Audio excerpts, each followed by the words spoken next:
Je me souviens, à longtemps, je travaillais comme agent de sécurité dans un pays étranger où je suis parti me chercher, comme beaucoup d'Africains d'ailleurs. La vie n'était pas facile. Et quand je travaillais comme agent de sécurité, il y avait d'autres personnes comme moi, d'autres jeunes Africains qui sont manifestement venus se chercher aussi, qui étaient dans les mêmes positions. Mais pendant que j'y étais, je donnais tout ce que j'avais. Okay, j'étais quelqu'un de très respectueux à l'égard de tout ce qui venait en tant qu'agent de sécurité, mais aussi respectueux à mon propre égard. Okay, on faisait des boulots vraiment négligeables. Mais agent de sécurité, bar nettoyeur, agent de sécurité, bar torchonneur, laveur de voiture du patron. Donc je te présente comme agent de sécurité. L'objectif, c'est de protéger la maison de quelqu'un contre des bandits et tout le bazar. Mais le matin, la femme te dit, écoute, va laver la voiture. Torchonne ici. Ça m'avait vraiment brisé le cœur. Regardant d'où j'étais venu, mes parents n'étaient pas pauvres. Me retrouver dans un pays étranger où je travaillais pour quelqu'un avec beaucoup d'humiliation. Je dormais dans le dépôt à côté des chiens. Mais pendant que je travaillais là-bas, j'étais toujours propre. Je parlais toujours correctement. J'étais toujours debout. Le chef avait remarqué cela. Et l'ami du chef venait avec lui très souvent. Il a commencé à me saluer par mon nom. Je sais pas comment il a connu mon nom, mais il a commencé à me saluer par mon nom. Il me disait toujours, comment ça va? Ça se passe bien? Bon, écoute, j'ai l'impression que toi, tu ne dois pas être ici, hein. Je veux parler à mon chef. À cause de l'attitude que j'avais, j'ai quitté là où je travaillais comme agent de sécurité, en train de regarder, enfin, surveiller la maison, laver les voitures. On m'a placé dans une boutique d'habillement pour être agent de sécurité dans une boutique d'habillement. Ce n'était certes pas extraordinaire, mais c'était un changement. Arrivé dans cette boutique d'habillement, j'étais droit, poli, mais ferme. Ok, j'étais jamais le genre de personne, hey, chef, oh, bon, jamais de la vie. Je me respectais. À partir de là, j'ai rencontré la cousine du chef qui me dit, mais toi, tu fais quoi ici? On a une entreprise de sécurité, ok? De sécurité, pas sécurité, mais de bodyguarding. On va te faire une formation. Où est-ce que tu as appris à parler anglais? Parce que je me comportais correctement. J'apprenais anglais. J'apprenais beaucoup de choses sur la vie. On avait une petite conversation faite avec cette femme, comment je l'ai connue. On discutait sur une histoire d'histoire, encyclopédie. Moi, je pense une cliente. Mais en fin de compte, elle me dit, je suis la cousine de ton chef. Tu t'appelles comment? Toi, tu ne dois pas travailler ici. Tu dois commencer à travailler comme notre agent personnel de sécurité. On m'a envoyé faire une formation. C'est eux-mêmes qui ont payé pour ça, pour que je fasse une formation. Parce qu'ils avaient remarqué que j'étais honnête. J'étais quelqu'un de droit. À partir de cette formation, je suis parti devenir agent de sécurité bodyguarding. Et c'est à travers ce travail de bodyguarding que j'ai rencontré d'autres personnes qui m'ont dit, mais toi, tu es de quel pays? Mais tu parles très bien. J'aime ton attitude. Tu es agent de sécurité ici. Ah bon? Il appelle le chef. Le garçon ici travaille pour toi. Mais pourquoi il n'est pas manager d'ici? C'est comme ça, le monsieur qui me parlait me dit, écoute, j'ai quelque chose pour toi, prends mon numéro de téléphone. Et cela a catapulté ma vie. Petit à petit, je me suis lancé dans plusieurs histoires. Je me suis lancé dans des aventures dont je ne pensais jamais pouvoir être dans le passé. Dans le pays où j'étais parti de manière temporaire dans l'objectif de partir quelque part ailleurs. Mais je ne suis pas parti là-bas, où je pouvais partir aux États-Unis. J'étais coincé, là où j'étais coincé, ne sachant pas que c'est dans cet endroit où je ouvrirai mon tout première entreprise. C'est dans cet endroit que j'achèterai ma toute première maison. C'est-à-dire, le message est très simple. Dans la vie, là où tu te trouves, ce n'est pas nécessairement permanent. Le boulot que tu as aujourd'hui, c'est bien. Tu as un salaire, tu as un boss. Mais ce n'est pas peut-être pour le boulot là que le créateur t'y a placé. Le créateur t'a probablement placé où tu es pour rencontrer des gens, pour te catapulter à un niveau supérieur. Faites très attention de trop vous attacher au milieu où vous vous retrouvez. Je répète, là où vous êtes aujourd'hui, c'est génial, c'est merveilleux, c'est bien. Vous êtes payé, vous êtes entretenu. Ce n'est peut-être pas la destination finale. Attention. Là où vous êtes, il faut toujours vous assurer de faire des correspondances. Là où vous êtes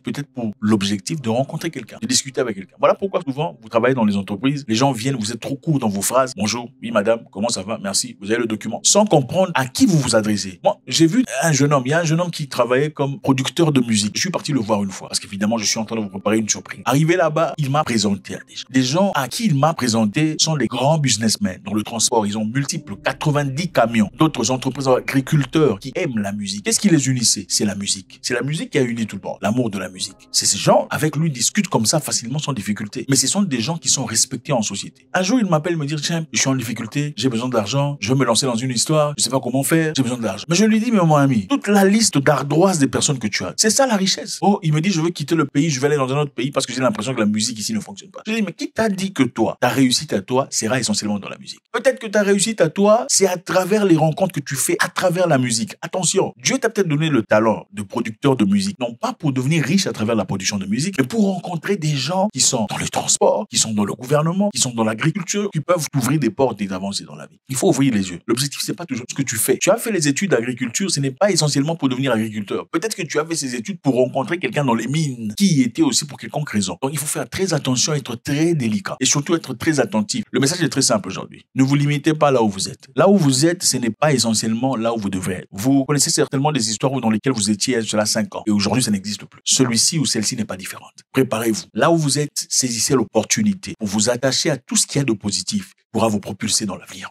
God bless.